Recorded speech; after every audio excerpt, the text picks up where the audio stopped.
Right. Hi guys, afternoon. How are you? Let's talk myths and running. So I'm going to do a 5-part series on the myths that you have in running, right? Because there's a lot of myths. There's a lot of stuff that you don't need to do. And this is pure bull. Right, let's start with myth number 1, body type. Everyone thinks you have to be a certain body type to run, or that because you look at an elite athlete like my father, that you have to be tall, sleek, thin. You don't. Some of the best runners out there are small, like endomorphs or mesomorphs. Like an ectomorph is really, really tall. A mesomorph is quite stocky and built like myself. I'm only 5'11", and then you've got like endomorphs that are like shorter dwarfs. Excuse the pun, not to offend anyone.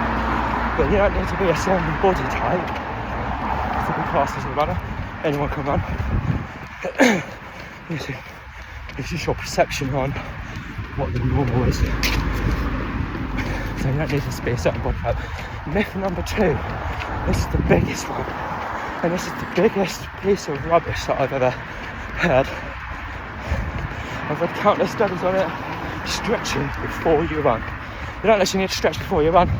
Like, who wants to spend 10-15 minutes getting all really sweaty before you go run a 30-40 minute 40 miler? You just don't need to do it. It's a bit pointless. It doesn't really do anything. Not before you run. I'm a big advocate for like leg swing chest, like high knees and stuff like that. A bit more plyometric, then yes. But you should be stretching for what you do. So if you're running, your best bet is to like fast walk for 2 minutes, slow jog for 2 minutes, then build it in. Yeah, your 30-minute run's going to be like a 34-minute run, but your body will thank you more for it. It's more beneficial to stretch afterwards when your muscles have been used. That's when they need to be stretched, not necessarily before. So if you're like, oh, I have to stretch before you run, don't. Jog for 2 minutes, walk for 2 minutes, or the other way around.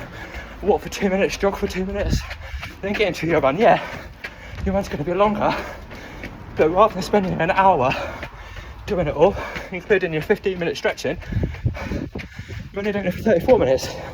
Especially if you're hard pushed for time, fucking chucking it down, excuse my French. So you don't have to stretch. You don't need to be a certain body type. That's my first 2 myths. Myth number 1, you have to be a certain body type, or you don't. Stretching before you run. Myth number 2, again, you don't. Oh my god, you don't actually need to do it. That's the first 2. I'll see you next week for the next 2. Have a good weekend. Hope you're not getting too wet like me. Have a good weekend. Happy Saturday. See you later.